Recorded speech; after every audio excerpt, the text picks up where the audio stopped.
बच्चों, आज हम आपके गद्य के द्वितीय पाठ रॉबर्ट नरसिंह होम के लेखक कन्हैयालाल मिश्र प्रभाकर जी के विषय में पढ़ेंगे। प्रभाकर जी का जन्म सन 1906 ईस्वी में देवबंद सहारनपुर के एक साधारण ब्राह्मण परिवार में हुआ था। इनके पिता का नाम पंडित रमादास मिश्र था। वे कर्मकांडी ब्राह्मण थे। इनके पिताजी जितने ही मृदु स्वभाव के थे, माताजी उतनी ही कठोर थी। एक संस्मरण में इन्होंने स्वयं लिखा है कि पिताजी यदि दूध मिश्री तो माँ लाल मिर्च। प्रभाकर जी की आरंभिक शिक्षा ठीक प्रकार से नहीं हो पाई क्योंकि इनके घर की आर्थिक स्थिति अच्छी नहीं थी। इन्होंने कुछ समय तक खुर्जा की संस्कृत पाठशाला में शिक्षा प्राप्त की। वहाँ पर राष्ट्रीय नेता आसफ अली का व्याख्यान सुनकर ये इतने अधिक प्रभावित हुए कि परीक्षा बीच में ही छोड़कर चले गए और राष्ट्रीय आंदोलन में कूद पड़े। तत्पश्चात इन्होंने अपना शेष जीवन राष्ट्र सेवा के लिए अर्पित कर दिया। सन 1930 से सन 1932 ईस्वी तक और सन 1942 ईस्वी में ये जेल में रहे। इस अवधि में इनका संपर्क राष्ट्र के महान नेताओं से हुआ।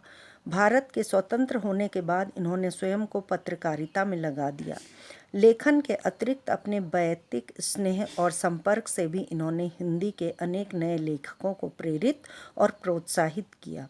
9 मई 1995 ईस्वी को इस महान साहित्यकार का निधन हो गया। हिंदी के श्रेष्ठ रेखा चित्रकारों, संस्मरणकारों और निबंधकारों में से प्रभाकर जी का अत्यंत महत्वपूर्ण स्थान है।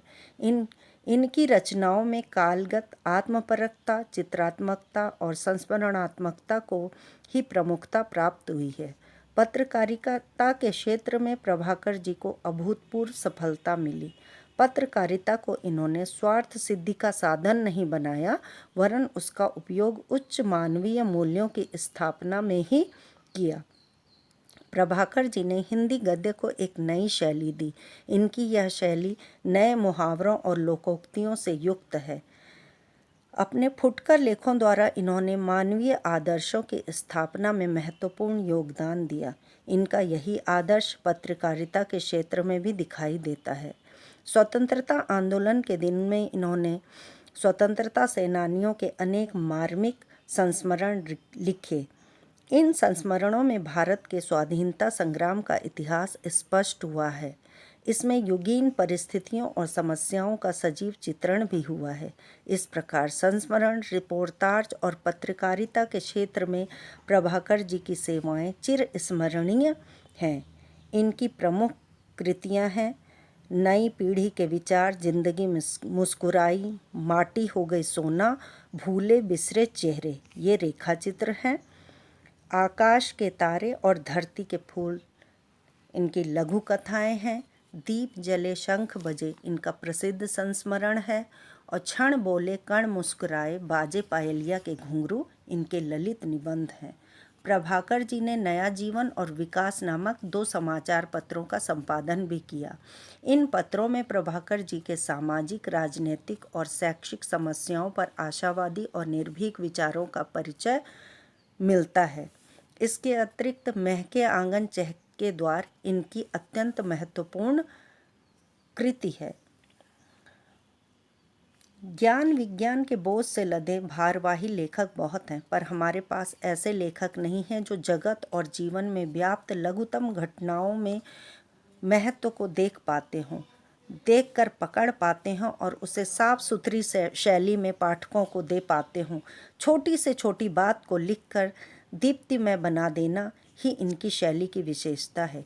हिंदी में ऐसी शैली कन्हैयालाल मिश्र प्रभाकर के पास है। प्रभाकर जी का गद्य अधिकांश रूप से भावात्मक है। अपने संस्मरणों, रेखाचित्रों आदि में प्रभाकर जी एक कवि के रूप में अपनी बात कहते हुए दिखाई देते हैं। भावुकता और मार्मिकता इनके शब्द शब्द में विद्यमान है। अनेक स्थलों का विवरण देने के उद्देश्य से प्रभाकर जी का गद्य वर्णनात्मक हो गया है। ऐसे स्थलों पर प्रयुक्त की गई भाषा पर्याप्त सरल है। गंभीर स्थलों के बीच में नाटकीयता माधुर्य का संचार करती है। प्रभाकर जी ने अपने गद्य में नाटकीय शैली का भरपूर प्रयोग किया है। चिंतन की मनः स्थिति में भावुकता के क्षणों में इन्होंने व्याकरण के कठोर बंधन से मुक्त कवित्वपूर्ण वाक्य रचना भी की है। निश्चय ही ये हिंदी के एक मौलिक शैलीकार हैं। कन्हैयालाल मिश्र प्रभाकर मौलिक प्रतिभा संपन्न गद्यकार थे। इन्होंने हिंदी गद्य की अनेक नई विधाओं पर अपनी लेखनी चलाकर उसे समृद्ध किया। पत्रकारिता एवं रिपोर्टाज के क्षेत्र में भी इनका अद्वितीय स्थान है। हिंदी भाषा के साहित्यकारों में अग्रणी और अनेक दृष्टियों से एक विशिष्ट गद्यकार के रूप में प्रतिष्ठित इस महान साहित्यकार को मानव मूल्यों के सजग प्रहरी के रूप में सदैव स्मरण किया जाएगा।